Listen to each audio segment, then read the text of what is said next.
one of the leaders of Bolsheviks, right-hand man of Vladimir Lenin. Leon Trotsky, or even called David Ovalsh Bronstein, after he escaped the Russian prison in Siberia in 1902, renamed himself Leon Trotsky. His early years, Trotsky became a disciple of Karl Marx, following the ways of Marxism. He influenced industrial workers and revolutionary students, which got himself arrested and sentenced for 4 years. While in prison, he married a Marxist woman. After he escaped, he moved to London and joined Vladimir Lenin. He became a powerful writer and a political thinker. Using his pen, opposed the rule of Tsar Nicholas II. Question is, why did he join forces with Lenin?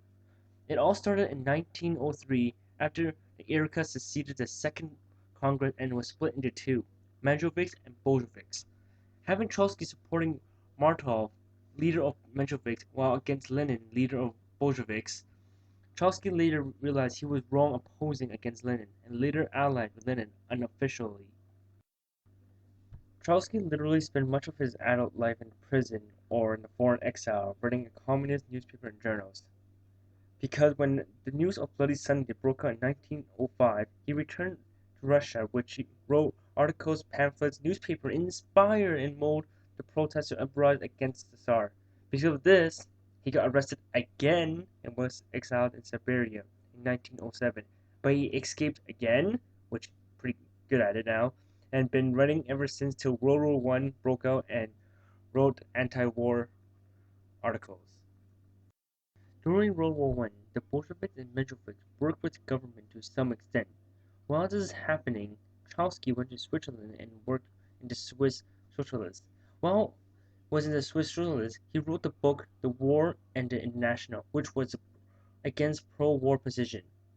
Then he moved to France in November 1914 to do the same and even made a slogan, peace without intimidations or annexation, peace without conquerors or conquered, which didn't go as well as Lenin's slogan in Russia. On March 32nd, he got deported to Spain because of his anti-war activities, which Spain also has the same problem and deported him to the United States on Christmas of 1916. He worked in New York making $15 a week till he heard the Tsar Nicholas II got overthrown and went back to Russia in February.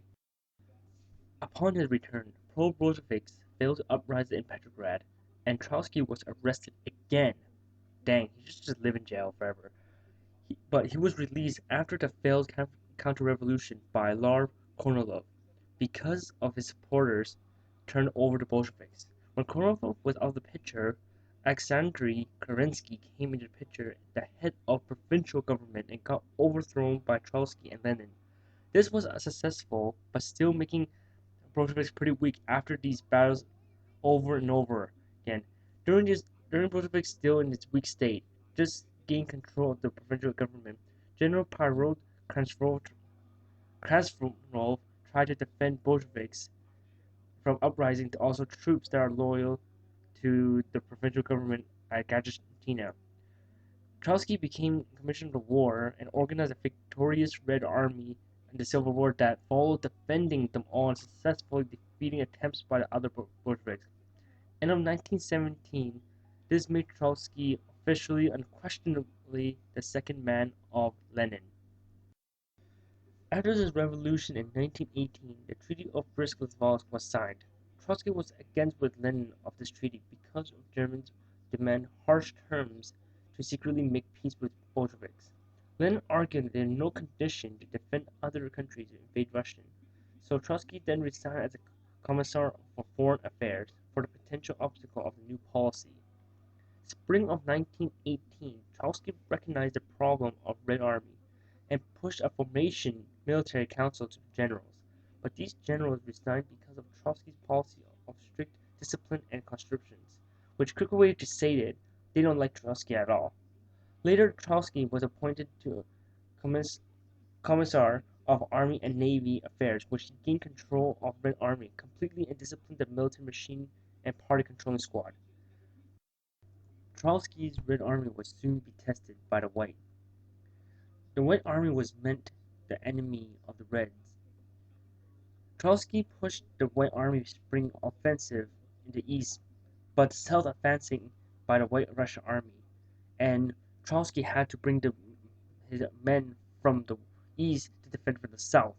But while he was at it, the east was advancing too by the Front of Revolutionary Council, which made the Soviet Union surrounded by these whites. These whites drew their strength from Tsarist army officers, the Cossacks, the outlawed political groups. Summer of 1918, the whites looked as if it would capture Moscow by October. This tide turned due to the organization and the military genius of Trotsky, the leader of the Red Army. Trotsky's Red Army controlled the heart of Russia throughout the war, and his leadership of the organization, efficiency, well-disciplined Red Army brought them to victory and defeated the Whites and defended the Soviet Union. Getting late into 1922 and 1923, Lenin's health was in disorder, which he got 3 strokes in a year, and was going to pass away any time. By looks of it, Trotsky was the man to take Lenin's place, but that was about to change. Kamilov, Zinoviev, and Stalin, the Bolshevik leaders that fought with Lenin, wanted to oust Trotsky, which was pushed back by Lenin. These years are the time between Stalin and Trotsky to take over Lenin's place. Lenin asked Trotsky to talk in this exiled party congress against the Georgian Communist Party, but Trotsky did not raise the issue, which made Trotsky into a bad position because Stalin delivered the issue in Congress under Lenin's words. Trotsky may be the smarter one between him and Stalin, but not the trickster between them, because Stalin had the most powerful position, like as in the first general secretary, which means that he's a middleman of everything. He could gradually replace local parties secretaries that would support him and not support Trotsky. While this was happening, Trotsky was giving speech about the intra-party democracy, and this was not looking good for Trotsky at all. Trotsky left for Caucasian resort to recover his illness, but on his way there, Lenin had passed away on January 21st, 1924. He was about to attend Lenin's funeral, but he was too gullible and trust Stalin's telegram, giving him the incorrect date for Lenin's funeral, which made Trotsky not was not able to arrive on time at his funeral, which made many commentators believe that he didn't come on purpose, making an eventual loss to Stalin. Once Stalin was in power, Trotsky was losing his extremely fast and was cut off from decision making. Later on, Kamilov and Zinoviev helped Stalin again to defuse Trotsky, listing the things that Trotsky did throughout his years and criticized some points the most, such as the disagreement and conflicts with Lenin and the Bolsheviks in 1917, while also the harsh treatments to his subordinates that Trotsky does. Trotsky was too sick to respond to his opponent's criticism, and after all damaging, his reputation was ruined in the military, forcing him to resign as a commissar of army and fleet affairs. Trotsky was exiled from the Soviet Union on February 1929. He was stationed off the coast of Istanbul in Turkey. He stayed for 4 years, but because the White Army officers lived there, Trotsky's life was in danger, so he fled from Turkey into France. But realizing he was not welcome there either, so he fled somewhere safe, which was Mexico. In the Soviet Union, Zinoviev and Kamilov was not safe either. They were too exiled by Stalin, framing a plot to kill him.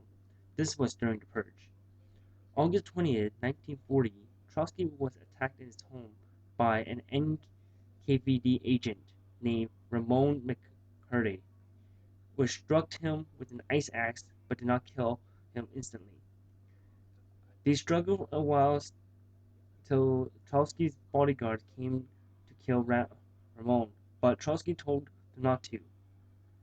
Trotsky arrived at the hospital and died the next day on August 21st, 1940, which made Stalin the victor and the successor of Russia and the successor of the Bolsheviks.